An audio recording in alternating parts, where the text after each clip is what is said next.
for academic faculty, which you all know. You're going to go from a STEP program to a range program.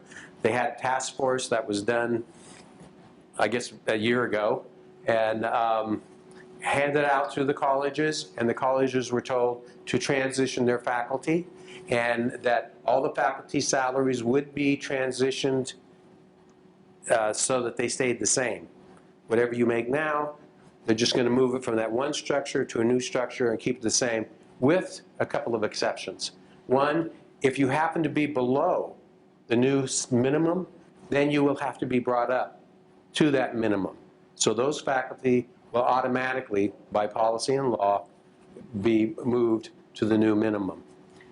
Second, because you're moving them to the new minimum, there's going to be people that were already there that have more years of experience that will now be paid the same.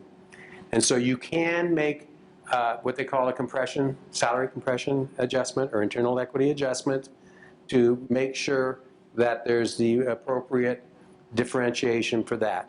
When you do that first level of change, there's a domino. And so it goes on down the line. And what we're going to do is look at that and make recommendations on how to address that issue with respect to salary equity. We already know from all the studies we've done, it doesn't go all the way to levels 12, 15, and stuff like that. It goes for about the first 7 or 8 years, and then it starts to dissipate and get smaller as it goes. But that's only one type of salary compression. The other thing they said that you could do is you can address internal equity in general. And so the college has identified two, the one for moving people to the minimum, and the second one is the fact that you've had salary moratorium or salary freeze for 5 years, right? And so on a STEP program, if you're step 4, 5 years ago, you're probably still a step 4 right now. And so if we transition you over, it's like you didn't exist for 4 years. So the idea is to look at everybody and make sure that they're in the correct step, so that if a person's a step 5 and gets put over, and you should be a step 5, you want to go at, say a new person was hired as a step 5, and they get transitions to step 5, you're step 1, but you've been here 6 years, you should be transitioned as a 6, not as a 1. And so that's what we're looking at. And that's what they've allowed the colleges to do. I don't know that all colleges are doing them. Just for your information, the data points for this came from a market study that they do for universities using CUPA, College of University Professionals Association, data to benchmark or to determine the market salary for university professors. And they determine the median, and then of course you know this, they take a certain percentage, and that's what the state professors make, and another percentage, and that's what the community colleges make. So they took 78% of that median as the catalyst or seed point for developing your range salary structure. And that's actually new at CSN. Right, that's new. And our job is to help the college and the faculty move from one to the other. Let's go to the next one. Here's your new salary structure. And this is the 78% of the university median. And so that's where they get this. And they stuck it right in the middle of this matrix as a seed or catalyst starting point. Then what they did was they added 12% to get to here and 20% to get to there, and then went down 88% and 80% to get to there. So now they had the medians for each one of these, your 5 grades or 5 classifications. Then that's what's represented here. Then they use this factors here, which are linked to your original salary step schedule, to create the ranges that would go, which gives you the minimum and the maximums. These minimums here will be higher than the minimums you had for people in the first 5 steps. If you look at the old salary range on the previous chart, you'll see. Salary range, the first. Pardon me? the original salary reading? Or the You bring up the slide. Yeah, bring up the previous slide. No, I think the one that shows the salaries. Yeah, it's the next one. It's a fixed line. Next one. Yeah, here it is. Yeah, here's what you had, and this is what they changed to. And here's the 78% value. So one way they describe it is they turn it on the side, and they slot you in there, and then they get rid of the steps. But if you look at the minimum here for a grade 1 is 37,353. Well, you have faculty here that at step 5 and below that make less than that, and that are at those are the instructors. Those are instructors, and then at professor levels, 37,3. It's step 4. All of these people. So all of these people and all of these people. Well, let me just stick with faculty, the tenure track.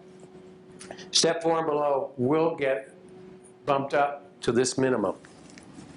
For people. dollars tenure, with or without tenure? This column here is without, this is non-tenured, and this is tenured. On the right side, is that number? This one here? Someone with tenure or without? Yeah, this is the tenure. With tenure. Yeah, this is just the tenure. No, that's not the tenure, pay for tenure. So you get a little Oh. bump when you get tenure. So I was just wondering which number it's equivalent to, the right side or left side of that column? Do you know the answer to that? I don't know for sure. I would assume from my experience is that this is your base salary and this is your base salary. And so and you just remember that it's hard to do, but you have to pull yourself away that these aren't people, this is a salary structure. And so they add the individual merit and other stuff So those later. numbers assume tenure, basically, on the right. I would say, Yes. my guess is like Dan said, Yes. probably not. It's probably the Oh, base. they Oh. assume no tenure. Oh, I see what you're saying, Because that's the base, and then they add, but I don't know. yeah. We I think will, that's right. yeah, Good question. yeah. It does not, well, This, I would guess, It doesn't. I'll tell you what, because this came from the state, they don't care whether you pay for tenure or not. So this does not represent tenure. This would represent base. Because maybe Truckee Meadows has a different tenure rate, or do they have tenure? You know, or some other colleges. So they're just going to give you the base salaries, and then the individual colleges can, basically what they're saying was, we'll let you play inside the boxes, but you can't play with the parameters, is basically what they're saying. So John, there is still the intention to have that bump for tenure? Yes. Okay, that's, okay. Yeah. all right. There, But I'm not- there's still, and there, you know, people will still get the title of professor with tenure and all. Yeah. So yeah, this doesn't do away with tenure or anything like that. I knew it didn't do it with tenure, but it doesn't do it with tenure bump. That's No. gonna be a Yeah. question we get. Usually when we do the analysis, looking compression, we'll back out tenure, we'll back out rank, if you pay for rank, all that stuff, and we deal with base. And you make all your adjustments to the base, and then you add it back in, and then you transition. But that's just an example of the people that would be affected down here because of the new minimum. And so they'll be moved up, and a result will be salary compression. And so we have to have a fix for that. Okay, go ahead. Highlights of the project. Just to kind of focus on what the scope of work is to develop a strategy for moving academic faculty from the step plan to the range plan, a strategy that takes into account internal equity. As much of the internal equity that we can identify that's related either to the transition because of the result of the salary schedule change, or because of the moratorium, or furloughs and other things that have occurred that might have produced or resulted in you being in a step or being stagnant in a step. So that when they make the change, those 4 years don't just, leave. 5 years, thank you. So that then we're also going to update the market positions for hard to recruit positions. You have a separate salary schedule for hard to recruit positions. They're non-tenured track. They haven't done a market study on that. So they will do a market study, or we will do one locally and regionally to see if that needs to be updated. State didn't do that. I wonder why. Why they didn't? They control everything else. Well, the market factor salaries Uh-huh. are set by each institution. Okay. So, and she doesn't set them, they set a list of what Yeah, they- disciplines are difficult to recruit. Right.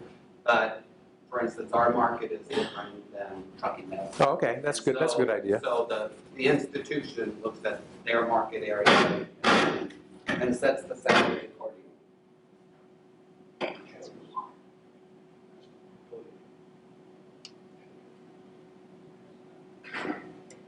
All right, well, let's, oh, and then we'll also look at any compensation policies that impact your salary, whether they need to be revised or changed in order to maintain whatever gains and fixes that we make, so that they don't come back again, because they probably could be contributing to that, okay? Here we listed some of the causes of compression. We already mentioned it. New people getting their job, they're getting up to minimum will bump into people. That in turn will cause impact on the people in those positions. It'll only be in the first 7 steps, because that's the only place you can hire people. Excuse me. It'll only occur at the bottom levels initially, then it'll have a domino effect. The other one is when you hire new hires that come in that are hired at step 5, say, and they just picked up 5 years of credit, the same years you were working, although it was outside and you're inside. So we'll look at that, to do that. And that's basically what we've been asked to do. Now, let's go on. About us, real quickly. We do a lot of consulting services in higher education, but also in the private sector. I should let you finish this, because you're an expert on this. I'm an expert on that. Anyway, just a little bit of housekeeping about us. We are founded in 1994. We organized in 2004 when I joined the purchase happening for the company. And we started focusing on higher education as well as other governmental agencies. Prior to me joining, Dan was focusing on K-12 and higher education as well on the statistical support analysis basis projects. Just a little bit more about our team. Dan is a graduate of University of California, Berkeley. He obtained his PhD in cognitive psychology and measurement there in 1979. 83. 1983. 1800. That's right. And for this project, he's our principal investigator. He will perform mainly all of the communication between ourselves and the faculty and the project managers in the administration side. He will do the final sign-offs of all the deliverables. He will perform statistical analysis, job analysis, and compensation structure review for this project. Myself, I'm a graduate of the University of Hong Kong. I obtained my bachelor's degree in finance and HR. My primary duties include project management, resource allocation management, job analysis, job description review, as well as market study and cost-benefit analysis. I will provide all the financial impact of all the deliverables that we provide to you as a financial modeling of alternatives. Sheila Ortego is actually the president of Pima College,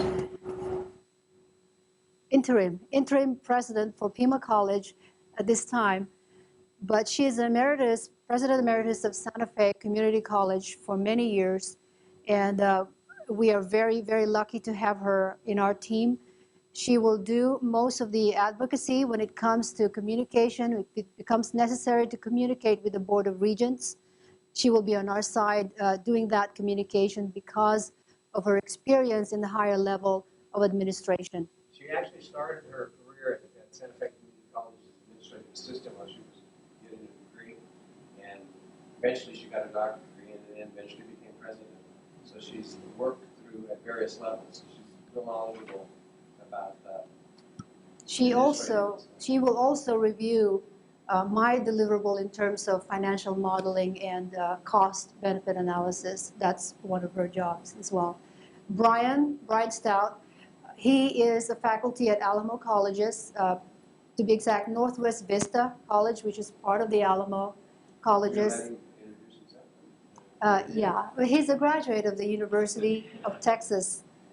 Oh, okay, I'm sorry, go Well, ahead. I mean, no, I kind of introduced myself earlier, but, I've founded our faculty senate, one of the founding members. I'm the only one still on the senate, of the founding members. I've been senate president. I've been sort of what most people would call chair of our department. And so, I'm very a faculty person. And so, when we went through this system, I was a part of a committee that we had, and I took charge of a lot of the data analysis on that committee. And so, Yeah, we did a similar study for Alamo Colleges. Alamo Colleges in San Antonio, Texas, consist of 5 colleges. And about, I think at the time there was over 900 full-time faculty. Mhm. That's right. So it's a large college. And we had a 5-year project, and we developed their salary structure. And we moved them from a step to a range program. And we worked with the faculty to do that. They were opposed to it, but in the end, they ended up working with us to help us design it. And it seems to be working for them. But we also did the compression, and that's when Brian was brought forward to help us design a strategy for incorporating inequity into salaries as a fixed before we transitioned them. And he was, it says there, he recently received the Star Service Award for his role in Alamo College's Faculty Compensation Committee. That's right. And then, of course, we have James Fleming, also a graduate of the University of California, Berkeley. UC Berkeley, he obtained his PhD in psychological measurement, evaluation, and quantitative methods. For this project, Jim will be doing a boatload of statistical analysis for us, as well as reporting support. Next to him is also James Litternick. He obtained his MA in educational psychology from the UC Berkeley as well. His duty is almost similar to James Fleming because he's also very much statistically an expert in statistical methods. He will do faculty compensation research, data analysis, and reporting, mainly because of his previous role with CUPA, College University Professional Association, and she has gathered most of their market data from, and Jim Litternick will provide an insight as to how best to cut or to analyze all the information that's obtained from NSHE. Yeah, his role prior to working with us, I don't know what his exact job title was, but he was basically in charge of doing faculty compensation studies for the University of California system, which includes UCLA, UC Berkeley, UC Davis, and he worked for Ellen. That's right. And he introduced us to Ellen about 5 or 6 years ago. And of course, we have Ellen with us. She's a graduate of MIT. She obtained her PhD in inorganic chemistry from that institution. For this particular project, her role is communication, review of deliverables, and focusing on higher ed practices. Her input and her insights is very valuable to us because she's been both a faculty, so as the other two here, both faculty and administrator at senior level at the same time for many years. So, yeah, so like I said, what we're trying to communicate to you is that we have a group of people that are thinkers or researchers and have on-hands experience in higher education and in the issues that we're going to be dealing with. So we're proud. When we do all of our projects, we pick projects that we want to go after, that we feel that will be good to do, and then we bring in consultants that we feel have some knowledge that that's only acquired by having been through those types of jobs to help come in and do that. Brian we brought on, because he had worked with us before, but in particular, if you have questions and stuff, you might feel more comfortable talking to a faculty member than you would to us or something. At the same time, he may understand better than we would, and he could help communicate that. And because we need to understand what your concerns and issues are so that we can incorporate those in our work. Question. Mm-hmm. So would be correct, just so I'm communicating correctly, you, Dan and Elena, you own the company, and everyone else you've mentioned is a consultant brought in for this particular Mhm. project. Exactly. Yes. And they've all worked on other projects or Yes. similar Yes. projects for you? Yes. Mhm. Okay, Yeah, I haven't, well, I'm. This is his with first. them. with them Yeah. on your own. This is the only time I've been at the Yeah, he worked with us in Alamo College, but he represented the college, the faculty. Right. And we didn't propose him when we were, during the proposal, it was later on when we thought, that because there's going to be faculty involvement here and transparency, that we said, I wonder if Brian would be interested in doing some consulting work, both in terms of communicating, but also on the compression part of it and the analysis to bring things in. So we called him. And he was willing to do this. This was the first time he'd been working with us. Ellen started working with us back about 2007 or 2008. Jim and I, because you saw the Berkeley people there, we all were students together, and so he's worked with us, I don't know, since 2004 or something. These guys, they go back way Yeah. years. So we've done projects in Denver, a lot in Texas. We're doing one for University of Houston, not a salary compression study, but a market study on that. And I don't know if there'll be any compression issues on it. But we're doing it for administrators and faculty, also Texas Tech University. So.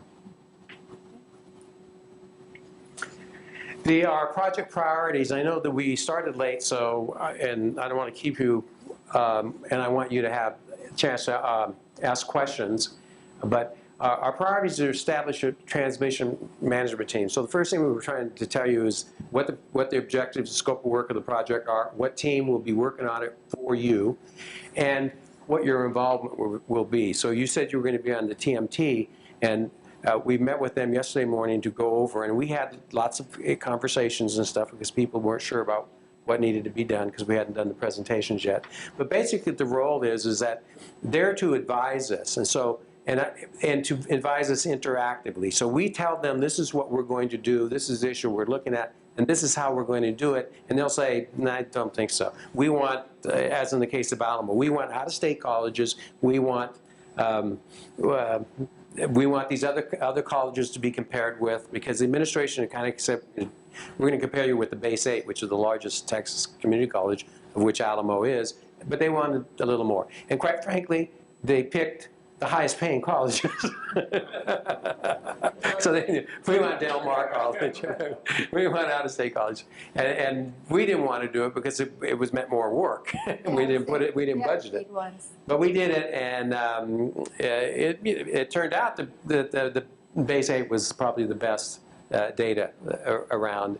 But see, they can influence and say, well, this is what you need to look at. This is how you need to do it. Then we go do it, and then we bring it back. Then they'll decide, like in one case, the lady, she was from your school with the long black hair, was really adamant about the having out of state. And she came after the project was over. She goes, I'm really sorry you had to do that because it turned out the out of state data wasn't relevant. And primarily it was because the financial basis for funding the college and for paying faculty was different in those states. So they were not comparable.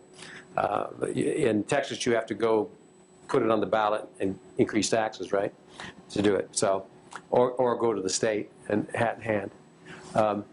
So that role is to be there and be involved and help us do that. The transition from our other focus is to transition faculty from the current step to equivalent position and range, taking into account salary compression issues. Perform the internal equity analysis, collect the market data for the market factor group positions, review and update policies and make recommendations. We probably should fix that word because we don't have the authority to do anything. What we do is say, this is what we think you should do, it goes to the team and to the administration, and they make the decisions about whether, yes, we need to do that. But they've already asked us to do it, so they're obviously open to it. And the reason is they don't want to have policies in place that are contradictory to the achievements they just made. So they want to make sure that they can control salary compression in the future, also remain competitive. Provide the impact analysis and recommend course of action. Impact analysis is money. How much is it going to cost to do these things? The project phases, this is just how we've organized it. I basically really talked about it, everything. We're in phase 1 and phase 2 right now, because communication, this is one of the things that we're doing with respect to our communication strategy. And there's some slides here we'll go over about what communication is about. Our planning and due diligence means meeting, and we're still doing that, meeting with some of the administrators and getting more information, but also reviewing all of the documents and laws and becoming familiar with NCHI. We learned that term first day on NCHI. But it just lays out the sequence of events that we're doing that. We're also doing administrative faculty, and there's some places where they change. For example, there's no market study for them, but we will be looking at job placement in grades. They have 8 grades, and their job titles are in a grade, and we've been asked to evaluate whether those jobs are in the appropriate grades, whether we agree with them. And we have a process. We don't do that for faculty, and so that's one thing. The other thing that differs. Also, because they don't have a STEP program, their compression issues will be a little bit different. Okay, this is the time frame. You see we're starting here in September. And it's a fast time frame. When we went through the RFP process, it was fast. The college was in a hurry because NCHI said, here's the thing, implement it and do it by this date. And by the way, everybody's the same unless you want to do a study. Well, they can't do a study. They can, but they have to let out an RFP to have open bidding. That takes time. And I know it was fast because we went through it. We went through the review process, and immediately after the review process, I think it was a couple days, they made a decision. And then after that decision, we had to go get a business license because it was a requirement for Nevada. I think we did that in about 3 days or something, give them all the forms they needed, insurance and all that stuff. And roll out a contract. It was like in 3 days, and start the project. So that's one reason why you're getting this notice at such a late date. And they knew that. So what they did schedule could get the videotape. We've also offered to hold more town hall meetings, and we've done that before. A lot of times faculty won't come. They haven't heard, or for other reasons they don't come, or they don't feel they were given enough time. And so we come back, but they hear from the people like yourself that have been here, and they say, I think I learned something, and you probably should go because you can get input. These people are listening. And then we'll hold them again, and we'll get big turnouts. So we're not opposed to that. You see that we're shooting for a January, end of January date for the project. We're actually shooting to do that sooner. I know you wanted it. They want it sooner because they need to use the data to make the changes and incorporate them now before they do the transition. So that's kind of real fast of how the project's compressed. One thing we didn't tell you, we also do, in the private sector, we've done a lot of international work, and as funny as it sounds, mergers and acquisitions work. And those have to be done real fast, like basically 3 months or less, because there's millions of dollars and they need to know whether it's worthwhile to do. And so we have to go in there and do this. So a 6-month, and when we started doing this type of stuff, we thought, why does it take a year to do, or a year and a half? So we feel comfortable with that time frame. The communications logistics, we'll go through quickly. I'll go through this really quickly. This is one of the requirements. Oh, I'm sorry, she had a question. Sorry. I just asked you a question before. What's that time frame mean to an instructor? That the salary changes would happen in January, that they would be happening the next fiscal year? Like, what would that mean to The college is waiting for our results and for whatever decision process they're going to go through with the faculty, and the faculty senate and the AFA, and then what happens after that, John? For those people that are below the minimum, anyone that's identified below the minimum, what's been stated and what has been sent out is that those increases, those people entitled to increases because they're below the minimum, would get them, relatively soon after the project is complete, and they would be retroactive back to July 1st, okay? The other kinds of compression, equity adjustments, we have to understand how big they are, how much they are, come up with a plan for, and it's probably going to be, I'm speculating, a multi-year plan to begin to address those compression problems in terms of how we're going to deal with it. Just to be really clear, so unless a faculty member fell off the bottom, they're not going to actually see a change in pay for Immediately. at least a year. No. Not necessarily. What I'm saying is those below minimum will get Right, the an ones that increase. fell off. Right. The others, because we don't yet know the scope, the cost, and all that, we don't know at this point. At what point transitioning will start, what transitioning will look like, and when transitioning will end. See, the option to do the study was an option. They didn't, and she didn't tell colleges you have to do it. They said just move them over. The only thing you have to do is anybody below minimum needs to be brought up. After that, we don't care. I mean, they might care, but they're not going to get involved about it. And so they could transition everybody today. They could have done it July 1st. That's a kind of no-brainer, to do. What we want to do is be able to come up with our results and a recommendation and time or roadmap for implementing different scenarios based on our experience and based on what we've learned here. And so, but my understanding is the fast turnaround too is they would like to take action on some of those recommendations. And we always talk about resources and capacity. What's the word we? Readiness and capacity. Readiness and capacity. So we can make any recommendations that we want that make sense, but it all depends on the organization's readiness and capacity. Are they ready? Do they have the capacity to do it? Sometimes some changes, there's just organizational structure doesn't work, or the culture in the organization is not ready for it. And so they'd have to do some pre-work. And then, but the biggest one is, do we have the money and where we're going to get the money? And so that's what they do. And then they plan. This is what we can afford to do now. Now, this is what we want to do next. We have to get the money to do that. But it's on the table. It's part of the strategy, part of the budget planning process. And that would be part of your process to make recommendations about what they should do first.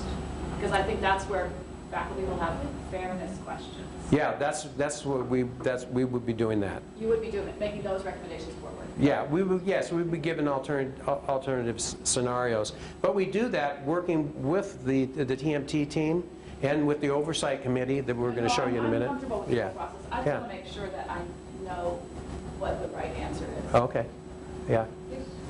That's the plan. One more question. When you say market study of practical positions, what is exactly that entails? Okay, the hard to fill positions are positions that have been identified by NG as where the supply and demand is not in balance, so you have to pay more outside of your normal salary schedule. For example, nurses, IT people. I don't remember who else is on the list. Applied and advanced technology, for instance, there are positions in there. Automotive collision instructor. There's usually positions where people can get higher paying jobs outside, or you get rated. Private industry. Yeah, and so they have a market salary schedule, which is different from this salary schedule, but it's a non-tenure track position, and they come in and they're hired at that. I don't know what happens after that. They just stay. Do they get raises sometime, or? Eligible for both cost of living increases and merit pay. Okay.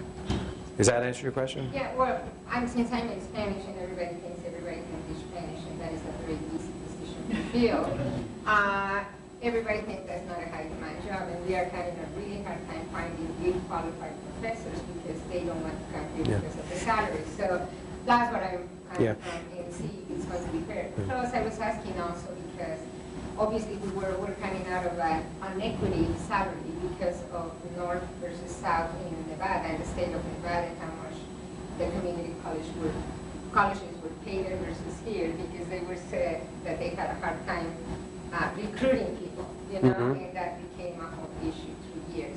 So that's what my question is. Oh, yeah, fortunately, I don't think we have to deal with that, correct? Right, I think what she's addressing is there was a funding formula issue, a discrepancy, a long-standing discrepancy between how northern institutions were funded versus southern institutions and community colleges versus universities. And the legislature took a step forward this legislative session to resolve that inequity. But on the difficult to recruit, core academic subjects are not on that list. Okay, so things like English, Spanish, Right. science, those are not on the difficult to recruit list. That's what I was saying. And that's determined by NSHE. I'm sorry? That's determined by NSHE. Right. Yeah. We have a question. I'll just leave it to the end and see if you might answer. Oh, okay. All right, we'll go forward. You, Okay, this is what we have for communication logistics. When we presented our proposal to the committee, selection committee, in fact, the RFP's requirement, major requirement, is for vendors to have a well laid out plan, communication strategy, and how how the project is going to be transparent and keep the notion of shared governance. We presented that, and we have, this is a summary of everything that we're going to be doing in terms of communication. We're going to put together a TMT, which is already done. TMT is a transition management team. We meet once a month, and so this project started in September, and it will end in January. So in essence, we have 4 meetings left. We've met already yesterday. So we have 4 meetings left, but even though there's only 4 meetings left, we are available through web meetings, we are available through telephone and email, and I am assuming or expecting that between now and the next time we're scheduled to meet, there will be a lot of dialogues and communication because we have a lot of things to cover prior to the meeting itself. The letter announcing the project and the details of the TMT has already gone out. And that came from the Office of the Human Resources. Town hall meetings, we are in the middle of that right now. Project dashboard.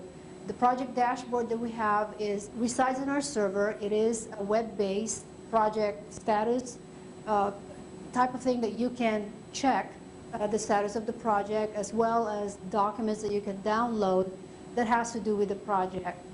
Now, it depends on the college whether they want the project dashboard to be password protected, that only the college can access, or if they want it to be publicly accessed by everybody.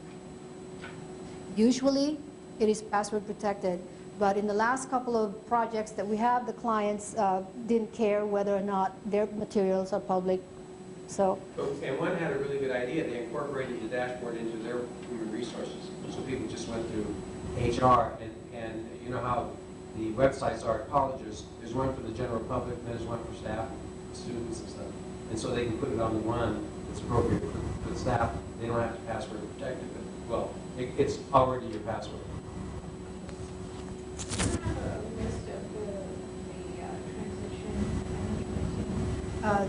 There is a list of members, and do we have it finalized yet?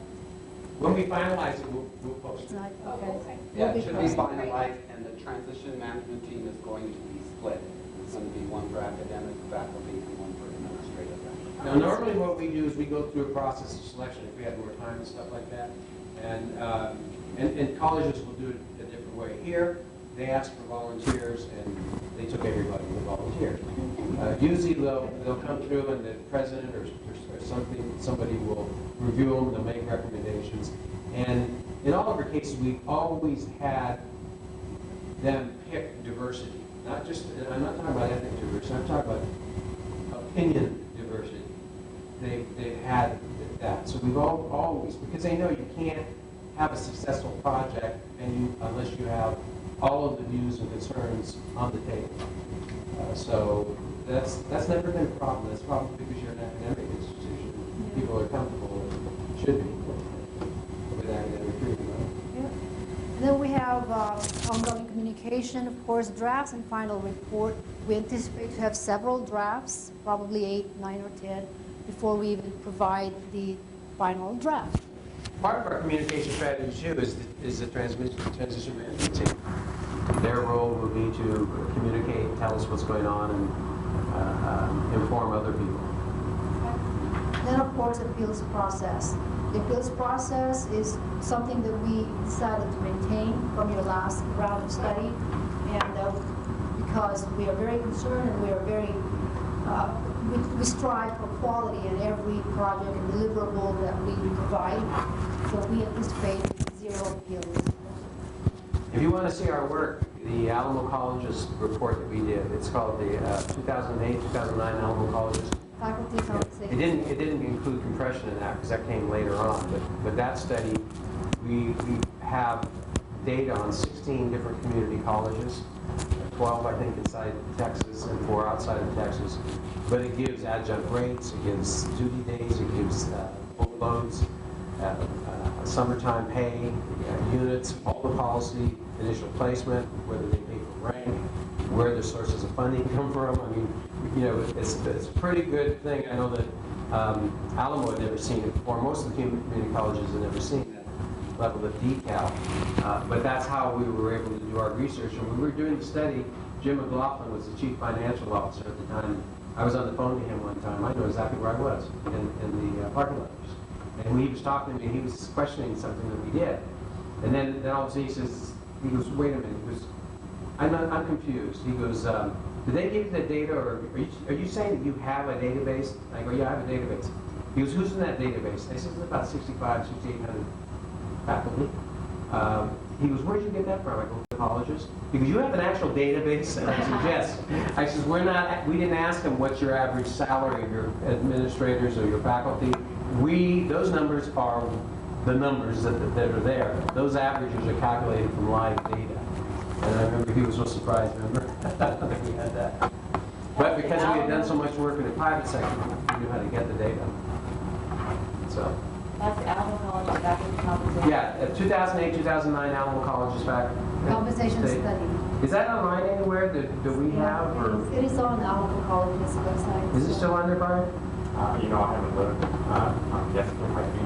But anyway, it'll show you the quality of work that we do and the detail. Just real quickly was an example of what was going on at Alamo Colleges when we came in. They have 7 salary classifications for their academic faculty compared to your 5. They also pay for rank, and this doesn't include rank salaries in here. But this is kind of what it looked like. And basically, you're looking at people that were hired in 2010. And this shows the distribution, but you'll see variability. So they said if you were hired in 2010 and I was hired in 2010, and we're both in PhD rank, and you're making more than me, we want to know why. You know, why is that? Oh, drop. So these scatter plots and the MA plus 12, MA plus 24 are Alamo College. Yeah. That has caused some confusion. Yeah. You probably heard. What's that? You probably already heard that. What? Everyone was confused, or some people were confused. Oh, they thought it was yours? They thought there was going to be a change to the classification. Oh. Ooh, yeah, yours. Yes, yes. People. One thing that's good about this, you come to the meeting, you'll get a feel for us, and you'll walk out here and you'll know whether you think that we're the deceptive type or you know, something like that. Whether we're doing that. Well, it happens. I mean, we can get into colleges where the relationship between faculty and administration is so adversarial, you're already, you know. I remember we walked to one college and the administration says, oh, you people are so nice, I hope our faculty doesn't kill you. It was like, yeah. Have you for lunch, yeah. Have you for lunch. Anyways, this is what it looked like when we started the study. Okay.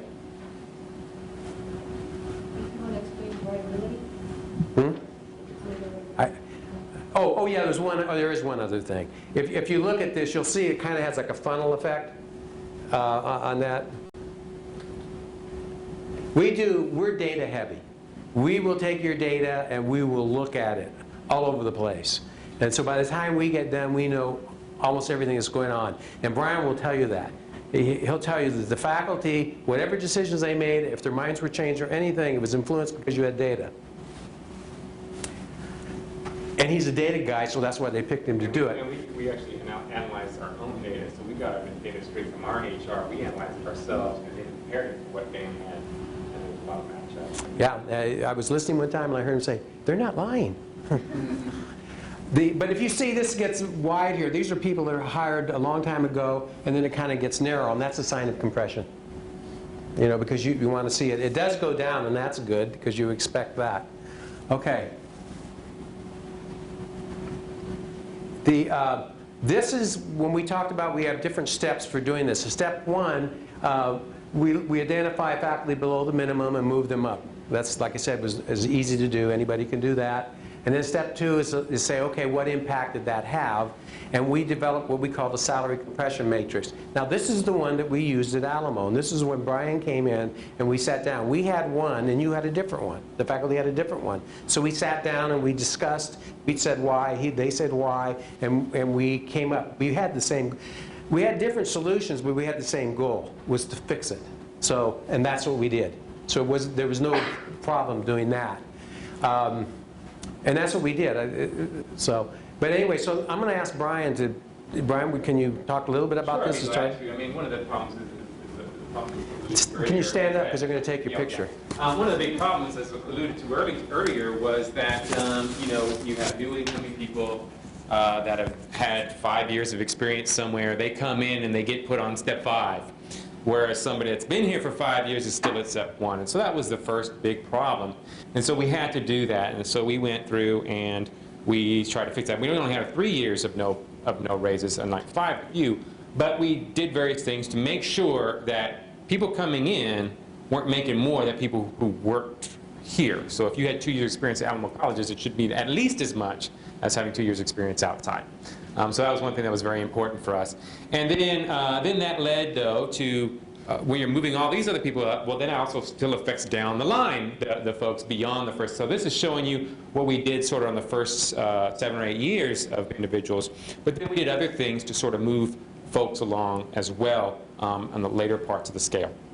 And so that's sort of what this led to. So we wound up giving, what we did is to make it easier for people to understand, we gave steps back to people that were missing, but it really was just sort of mathematical calculations of 1.75% we were adding, but it made it easier to understand for the folks that were already in the step system sort of to talk about it in that manner. Yeah, the step system, like in theirs anyways, a step was 2%, you know, but it depended on availability of funds. And it was never always 2%, sometimes it was 4%.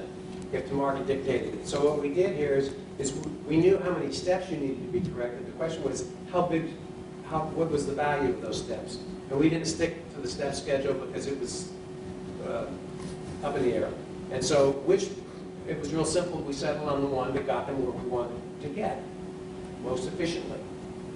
And then afterwards, we were also able to provide, Dan was able to provide a chart that showed, well, I was currently at this step, and this, this is my class, or whatever you guys call it, or I forget what the ranks or whatever, grade. And this is where I'm at, and we look at the chart, and then you can look and say, my percent increase should be this, based on these listed out fixes that we've made. And then so a faculty member would be able to say, okay, they could see the chart, they could see where the percentages were. The lower part of the scale, we're getting like 10, 12% increases. The bottom part of the scale, or actually more the middle part of the scale, was sometimes getting 1% increases or so. I think we made a minimum of 1.7 was an increase. But but you could see where you were at now and what was going to be the impact. Because that's the scary part about going to this range, is that you feel like, well, how do I know that I'm right? How do I know where I'm being placed is appropriate? And that really helped with that for us. When you look at the data, one of the things you'll see is that I call it the old days, but it probably wasn't that long ago, but cost of living was almost automatic. The question was, how big is it? And then that changed, and they went to merit, performance, and all that stuff. So the faculty that have been here for like over 20 years or something, they enjoyed those standard increases. They may not have been the same, but they were there. It's been the newer faculty that have been the ups and downs and stuff. So that's why when we looked at it, we saw that the faculty, more senior faculty, were sometimes, compared to the market, were at the market or above the market. It was the newer faculty, and in this case, 60% of your faculty were in this one pay grade, where they were the ones that were most below the market because of all the stuff that happened recently. And so that's where we focused the increases. That's why you saw 12%. And we had actually, even though we only missed 3 in a row, we had actually over the previous 11 years had missed 5 steps. Because, you know, one year we can't give a raise, so we don't give a step. And our board didn't understand if you can, even if you don't give a step, you need to give a step even if you don't give a raise. And our board had a hard time understanding that because of compression issues and all that. So we had to go in and try to fix that. So we used 1.75, and the next slide shows you how we arrived at that. I got to be careful here, well, there's one after this, but once we do that initial fix, then we go back and we look and say, what does it look like now for grade? And so this was master's degree classification category. And so we could see that there was faculty that were off of the line. And these numbers aren't just one person. There could be 10 or 20 people here. It's just because step schedules tends to keep people close. So if something happens in a year to a person who's at a particular point, it'll happen to everybody that's at that point. So don't be lulled into thinking, oh, it's not that bad. There's only about 8 people. It's really, you get up over 120 or something. And so we look at that, and that's the next step for further evaluating compression and looking at it. Now, and let me go back one. Let me go back one. I think at this level, like for Brian's situation, they had missed 3 years. So this is salary by step number. The first chart I showed you that was all that was the person's step on paper. That was what your step was then. This one is after we adjusted everybody by 3 years. So everybody on this chart, one of the other reasons why it looks better, besides the salary compression fit, is because we had already made a 3-year or 3-step adjustment, and then said, okay, where are they? Okay, let's go the next one. Now this one I got to be careful on, because everybody seems to walk away thinking that this is what we're going to do. This is not what we're going to do. This is what we did at the college.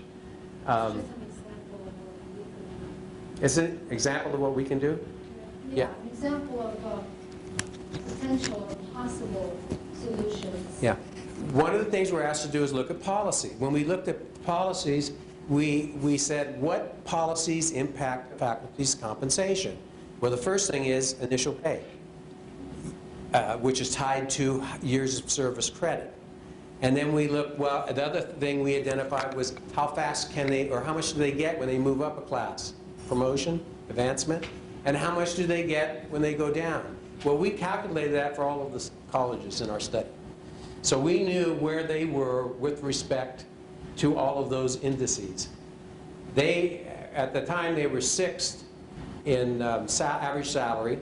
They're one of the top 3 community colleges in the state of Texas by any indices that you're going to use. And the faculty decided on a 3-ness concept. They said they wanted to be at least 3 in salary. And that was the target. So we knew that if their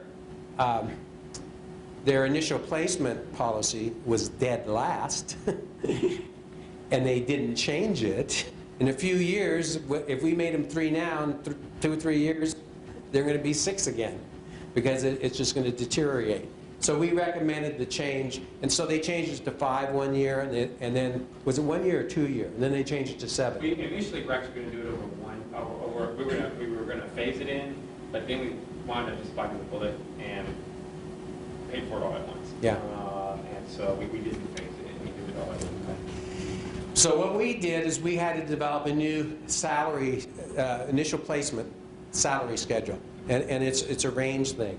And so it would tell you if you came into the college and you had 0 years of experience, that's the base, and these were your salary classes, this is what you would get paid. And then if for each year of experience, you would get placed. Now under the STEP program, if a person had 3 years of experience, they just move into step 3. Step 3 represents compounded increases from 0 to 3. The first year they get, from 0 to 1, they get 1%. From 1 to 2, they get another percent. On top of that, it's compounded. So we said, we're not going to compound it. We're going to give them 1.75% of whatever the base is. If that's $2,000, it's $2,000 here, it's $2,000 here. It's not compounded. Why? Because it avoids salary compression. 1. 2, we want to send a message to faculty that we value your experience in our college more than their experience outside the college. Because it's not only teaching, you've learned the system, you know who to go to, you network, you've done all that stuff. So there's 2 reasons to do it. The other thing that we did is, if you look at their current rate, this is what they were giving faculty. So that if you came in as a 3, you got 6.12% over this base here. Under the new system, you get 5.25. And so what that does is that ensures that that they're not going to bump into you. That whole problem of people being hired, you will always be 0.25% per, or not you, but they will always be 0.25% per year above people coming in. If he has 3 years experience at Alamo, he's going to be 0.75% higher than somebody coming in with 3 years. So that helps avoid compression as well. And so that was a new thing that we looked at. But see, those are from working with the faculty and learning and hearing what they're saying, and you come up with these ideas. Nobody else does this at any of the other community colleges. After they see it, if they can understand it, they might say, hey, that's a good idea, you know, to do that. So that's what we did for them. Now, when we were done, what did it look like? When we did all of our compression fixes, remember the first chart, the before? This is after. So you see, instead of all this variability that what we were showing by year of hire and stuff, these are adjusted step numbers. So everybody got moved up 3 steps. We made the compression fixes and stuff, and this was their proposed new salary. And so you can see each of the classes have more of a straight line, and they're more uniform. There is still some variability for various reasons, because a fix doesn't fit everybody precisely, but it gets them in the ballpark. So we're saying that we've reduced compression and aligned these things, and Brian will tell you, the faculty knows that every year all they got to do is run one of these to find out what's going on and see it. And so that's kind of our objective, is look at where you're at now, develop strategies, ideas of ways to do it, get you to a place where it's more uniform, and then transition you to them, to the new place. So that's. Is there anything else? Is that it? That's the way we look at it. That's the way we're approaching.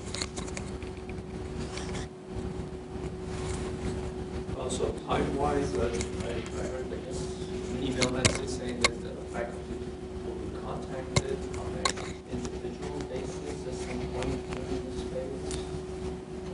Individual faculty will be contacted. Well, maybe during the volunteering for TNT. Oh, it's not just for the initial. There could be, when we say we have a communication plan, everything we do is dynamic. I mean, it can change. And so as you go along, we may need more meetings or something. We encourage not to have more meetings because it means more work for us. It takes us off what we're hired to do, because you have to do agendas and all this stuff. Yeah? What he's referring to is there's a rumor going around that everybody's going to have to interview for their jobs. That's the interview. Yes. That's the rumor that's going around. I heard it last year. Well, it's, Well, I don't think it was a rumor. I think it was in an email message saying something to the effect that individual faculty will be contacted about their individual salary. I think it's referring to an email that the president sent right at the beginning of publication. At least I got it this semester. That he said that you were going to be looking at the salary schedule, etc. And by December, more or less, when the first recommendations had going to be done, if there were any changes on any ones and what was the balance, then they will be contacting the specific employees or faculty to talk to them directly. That's what I understood. Oh, Now, this I is just a heard complete a rumor last year. I know. I heard it last sure. April. Well, It was like, if they're going to interview, their HR department's too big. It's also, They got nothing to do. They look at John and says, "You're not doing nothing, John. How about interviewing everybody?" it sounded just crazy. I was like, no, I don't think so. So, what you said No. though, what you asked, is something that comes up a lot, that came up a lot with us when we switched from this, the step system to a range system, was this idea that somehow you negotiate by talking to somebody, you negotiate for your new salary, not going to a range system. And that's not the case, at least that, you know, the things that we're looking at as far as recommending, it's going to be still based on the merit that we talked about, is your experience versus, and also your education and those things. it aligns it with reality. The increase you get every year is determined by availability of funds and politics or whatever. But that's the reality. The range allows that to happen. The step usually will result in you getting nothing, you know, because people don't like that, especially administrators. So it reflects reality. I think that, I haven't heard exactly that. I do remember this email. I think there was a question, I don't know if it would be out right from here, that, so people, you know, have walked up and said, has somebody contacted you yet? As if individual faculty might be contacted at different times. Some people might already be getting raises or being told things. I haven't heard a lot of that, but now when I listen to this question, I'm kind of understanding what's been asked of me. There is this question about if I haven't heard anything, does that mean I haven't been identified as somebody who is under me? And of course, none of us really know. We all have this experience of having pay cuts and compression for 5 years. We've all watched people come in and be hired over. Then there's all kinds of stories about where you were initially placed. So people have an individual sense of, well, was I treated fairly? Am I being treated fairly? And then they don't really have any sense of whether that their particular picture is part of the picture administration. And so I think that's the fear. Are some people being contacted and it's turned out that I'm going to find out after the ship has sailed that I wasn't one of them? That's the fear. Is that right? There's a chance to quell partiality to rumors. Yeah, people have not been contacted, I mean, individually, and the plan is not, I don't believe, to contact people individually. I mean, at some point, yes, you know, it's like as a result of the outcome of the salary study, person X, this is what's going to happen to you. I mean, at some point, you'll be notified whether there's So you'll have an opportunity to speak up. I think that's Yeah. the fear, that the whole thing would be done and then you'd find out, oh, a bunch of people got raises, but I didn't. Well, the thing that happened, I think, with ours, and it sounds like, I mean, I don't know, but it sounds like the bigger thing would be, after looking at this compensation study, we find 5 or 6 people that they have a weird salary for some reason. They're being paid very differently from everybody else.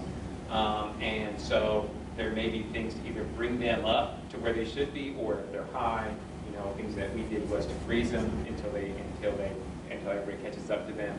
Because for some reason there may be a clerical error or classification error or something that they're in the wrong. But I don't think, as far as it doesn't sound like as a whole, would be a negotiation practice. What would happen there, my conjecture was, because they pay extra for rank, you have your salary schedule, you're in the schedule, then on top of that they add rank, is that what HR was doing in the past, because they weren't as automated as they are now, is sometimes they would give you an increase based on your base, and sometimes they give it to employees based on their base plus rank.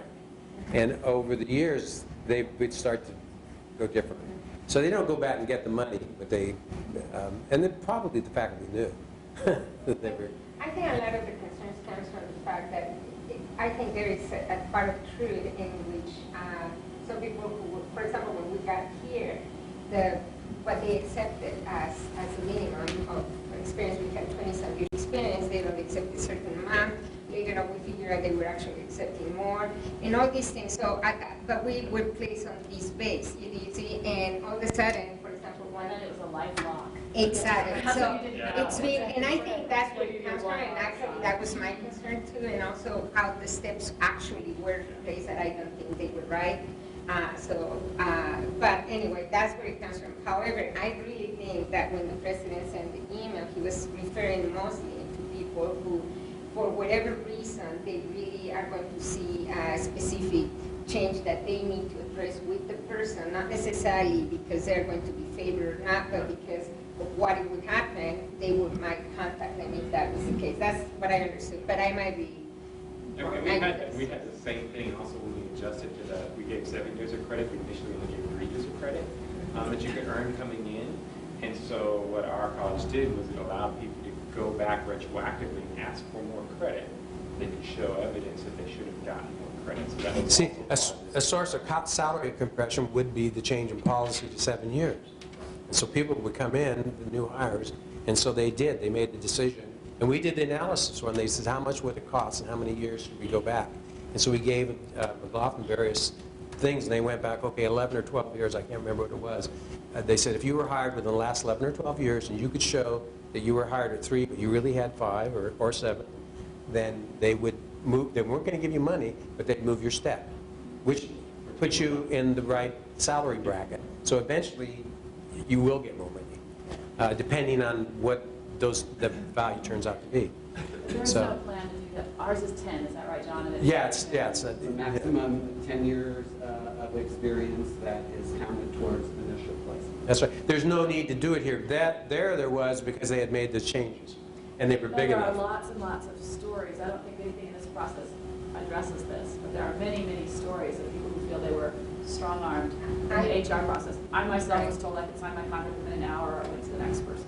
And we were accepted. It was like and everybody had a different HR director because they were going in and out every 2 years, and some of them did one thing and some of them did another thing. I don't think this is going to address that. I don't Those know. stories are rampant, and people. You know, What did they do? Give them different salaries? Yes. Yeah. How could they do that? You understand? Let me Oh, tell they you. could put them in a different Well, you place. calculate, how did you Oh. calculate experience? What Yeah. experience did you? Yeah, we count? wouldn't What address experience that. did you count? That's a big thing What that happened experience with did you us. count?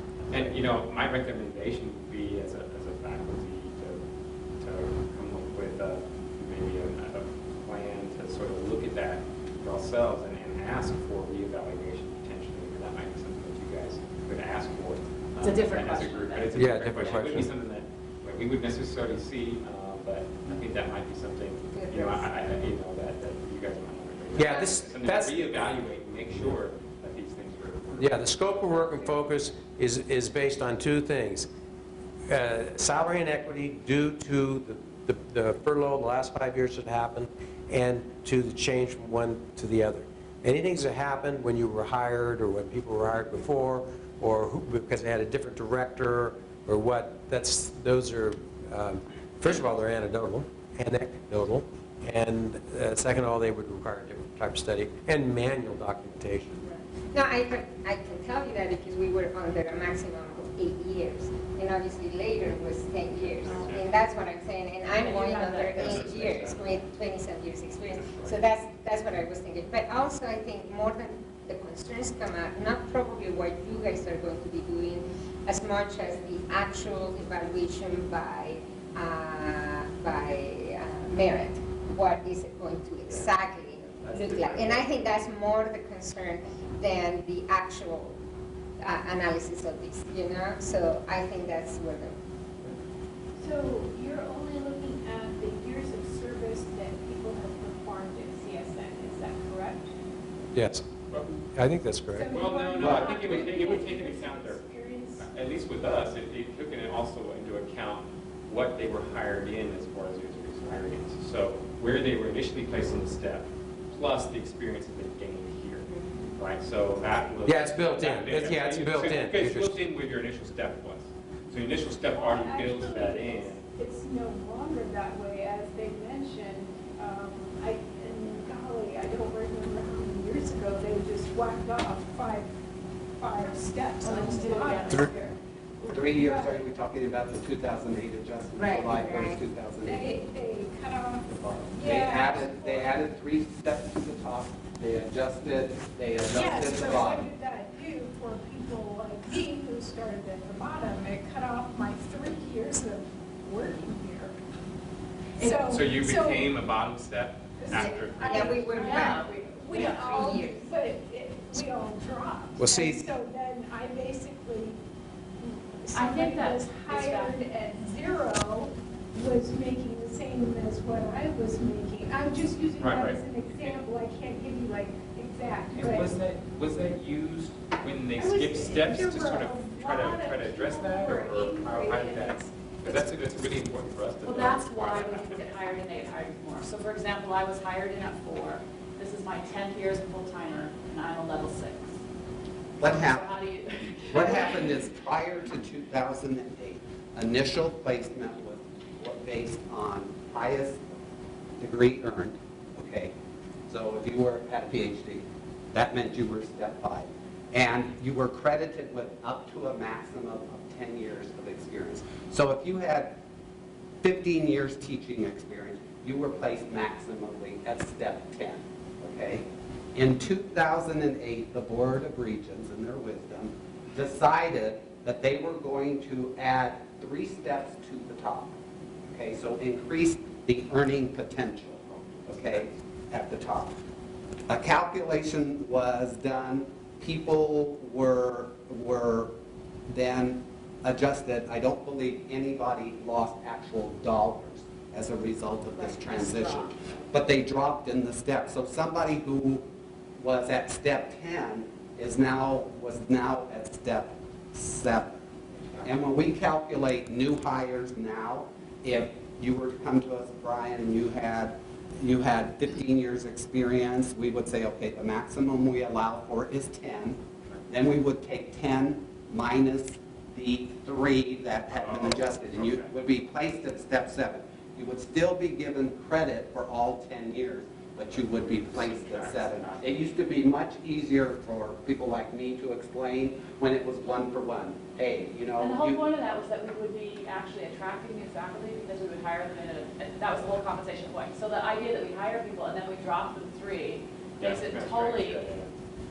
Now, is there, just a question as far as the data that you guys have collected, do you? But when you were dropped 3, your salary didn't change. They just, Do you- yeah, they No, your just, salary didn't change, but you all of a sudden dropped Steps- back to 0. steps And then we change. froze. So that's how you ended up, like, We've been like that. like by CSN's calculation, not by my personal calculation. I should- is it, But is it, us- will that be considered in this study, those 3 years? Were you able? That's the Is that- compression issue. Right, That's part of the compression. And that's the whole point, is for us to help with that, is what is the, so for the data that you have, does it tell us when they were hired? I'm sure that's probably going to be on there. But then is there some sort of a field, that was a problem with our study, is there some sort of field that shows what their credit should have been when they were hired for experience outside of the college? That. When Is that they're a field initially that is- placed, whatever experience they bring at that point is accounted for when they're initially. Right, and they're placed, and that gives them their initial step. Right. But now that some steps have been erased, I guess one thing we'll have to try to find out is to make sure that we understand who, you know, how many years of experience did they come in with, plus how long they've been here. And so that may have been, some of that may have been lost, or at least may be hard to understand. They'll have Looking at the step system. the data. Some of the data that we're providing is for those people. We have an initial salary placement sheet that Okay, is good. completed, and in the cases where we don't have those, we have a copy of the initial hire contract, which Okay, will that'd be show the great. column and the step that the person was brought. Placed in. But I thought the compression came from, so take my example, I'm hired at 4. I can't remember, because we moved up and down so many times, so I can't remember, but anyway, because I'm hired at 4. And then let's say I get dropped to 1 in the 3 years. That's not exactly what happened, but let's say that happened to me. Then somebody who comes in who has my exact same level of experience should be hired at 4. You're saying we paid them at 1. Because now I think, I was counting on the compression being that they were hired over. But if you've compressed all those guys, then we're not going to look compressed. We're just going to have lost that The 3 years. primary cause of the compression, I believe, and I'm not the experts here, is going to be the consequence of the 5-year freeze. Right, so you have that compression, that's been handled by the subtracting, but that was in 2008, 2009. So We what had to they deal with the told us, compression I was on that's board with the occurred since Senate, on the executive committee at that time. And what they told us when they dropped us off is we were doing that in order to attract faculty to pay them more money. So the whole point was, we're not going to attract any faculty at the bottom of these scales. The only way we can do it is to move this up, and eventually we'll catch the rest of you up. But that's not the way it was used. We, in fact, paid people the exact same low price we're always paying them, we're never gonna get the benefit of that. And someone Is probably that right? with zero this is experience, they news. couldn't be put -3. Right, exactly. They had to So be put they as- were at compressed, the base, exactly. They which were probably one that was 3 was already put at the base after Right, so 2 you got years. a few people came up. Exactly. So And- people coming in were getting basically minimum salary, whether they came in with zero Exactly. experience. That's- Is So that they correct? got- So they came they with zero got experience, put on 4 years the experience, they bottom. still came at the bottom? Right. Yes, that's, So, that was so let's 3 just, years experience. but most people come in with some experience. We don't Yeah. hire that many people with no if experience. somebody was hired in, let's say, 2008, okay, and they came in at step 5. Since that point, they've been at step 5. They haven't moved because of the salary. Right. Somebody coming in that had 10 years of experience might have been placed higher. So that's what's causing the primary compression, is because people have not advanced because of the freeze. And so people coming in new are being given the full credit for whatever experience they bring. And they may be being I see what you're placed saying. at a point equivalent to somebody who in actuality has more years of experience teaching, but because we've been frozen and the steps haven't progressed, that's what's causing, I think, the big bulk of the compression. But Sorry. But it's not gonna address that initial, hiring. we actually haven't done anything about It will really raising- help the people who have stayed here. It'll, the people who have been long-term employees, that's what this will address. I think that will help everybody who's been here, because we've been penalized for working here, No, basically. yeah, I do get that. I thought we were addressing both kinds So of I have- compression. That what happened when the 3-year drop roll Just- happened just- and people being hired over, but that actually didn't happen. It never did. But And it so- should be made up, because if they're Right, looking no, I'm at just arguments upset here. from the standpoint of where we were at Faculty Senate saying, we don't like this at all, we accept that we want to get higher quality faculty in and we want our schedule to look different. But what HR, not HR, but whatever, what CSN was actually doing was dropping those people right. Yep. So We so were we being gave dropped that again. up for no gain to Mhm. CSN. Except at the top of the scale. Well, great, but Well, those no, guys have no, been I getting know. like COLA and I'm everything not for a million defending years. it per se, I'm just Yeah. saying that's the earning power Well, there increased were a at the lot of top people the scale. against it. Now, I one spoke thing, out actually, against the other thing it. that gets brought up with that is that your maximums have now gone up. This is just a little tidbit off side note, that your maximums, I think, have gone up quite a bit. So that end of the scale is much higher now, now that you can use Well, this that's- range system. But since we don't know. Yeah, since you don't, right. You'll never reach it, right, yeah. I totally understand that. But I'm pretty that's upset maximum about doesn't- this. Yeah, it's This very is- upsetting. It is. I mean, it is 1,000% different than the way it was presented, why it was done, the state committee that looked at it. And I'm happy that we've hired this team. I'm very happy that we're going to deal with the compression That's from if we can freezing get some. salaries. But the idea that we went through that in order to try to attract higher quality faculty, and what we actually did people was the same kind of strong arming when they walked into the HR office that happened to some of us. It's appalling. But I have a second question really quick. I do not understand why the furlough becomes part of an inequity issue. I hate the furlough, but it seems to me that we all pay the same furlough. So why is that inequity? You have to explain, I'm not familiar with how What it we've had works. is we've had furlough for many years now too, and what that equates to for an aid contract, which is a 12-month contract, is you essentially lose the equivalent of 6 days of pay during the fiscal year. And the way that's done for an aid contract person is every month you are deducted for the equivalent of a half a day's of pay. And that's been mandated. And you take the day off. Yeah, and you take, you take the time away from work, okay? So- Yeah, for faculty member, yeah, it is. Oh, and we're not allowed to take a day if we have a required meeting or class. So, We can never We- take a well, so what it just meant is it was just a deduction in pay. But If we still understand. it may turn out that it's not relevant, that's what we would say. It doesn't. It's not relevant. On the other hand, Equity issue. yeah, the TMT's already mentioned the 3 years, or so, I don't really understand it, we would have to study it, but It was applied to everybody. Yeah, I mean, it in the sounds case like- of B contract, which is most of that, So, we theirs would is do a 4 days. statistical analysis, look at it and see, is it a factor? Or is it a wash? And so, because you have to address it because there's enough people asking. Here's the only way in which it was a factor. There was no way for a faculty member, I mean, I know the administrative faculty would rather be paid, and I would rather that you guys were paid. They had a forced day off every other month. But they at least actually had like a furlough. Faculty just got a pay cut. I mean, there was just there's no other way to look at it. There's no. Yeah, we've seen that. Right. We did the No, same thing. get I it, but we've seen haven't that. done that. The faculty. Because you guys are overpaid and you only work 9 months. We're 4 years out. And we only get paid for it too. Pardon me? It's an NC, it's a Board of Region policy based on laws passed by the state. So is that furlough finished now? No. It's going to continue even though money's being hopefully provided for some. Yeah, there was a salary cut reduction and a furlough reduction. The salary cut reduction was reinstated. So it used to be, not only did we have a 2.5% reduction in salary, but we had the furlough, which is approximately equal to an additional 2.3% cut.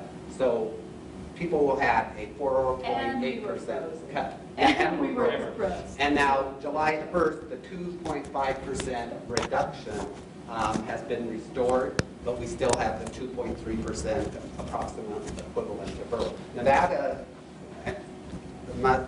I think, is probably different from Texas, at least recently, in terms of the economic impact of the recession. We were very, very badly hit. And that's not even addressing the extreme high cost of any benefits and cut of benefits at the same time with Oh my super gosh. high increase. So basically, I have to be honest, right now we're taking home less than when we were hired, literally. And I'm talking take home money than when we were hired in 2004. So that's basically, that's less. And this is 10 years on the That's exactly. Because what our we're benefit doing. costs are, what, 5 times higher per month, depending on where you sat.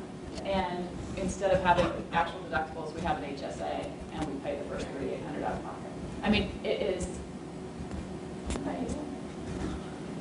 It's been an amazing experience. That's what probably is such a sensitive issue right now. And I know HR is not necessarily a problem. We are the ones paying the bill, I'm sorry, from everybody, but. I take the furloughs and the salary cuts right along Right, with but everybody. that's why our faculty is so nervous about any change right now because they haven't seen anything happening. We might have received an increase or whatever. We haven't really seen it at all. It might be in paper somewhere. We don't see it in reality. They also increased what we have to pay for our retirement. They've gutted the health care. I dropped the health care plan because it's so terribly bad. Yeah, Just so I could see $30 increase on my paycheck. the reality is we supposedly got an increase, but with the increment of all the other benefits, we actually got a decreased salary. So that's basically bottom line up to now, still happening.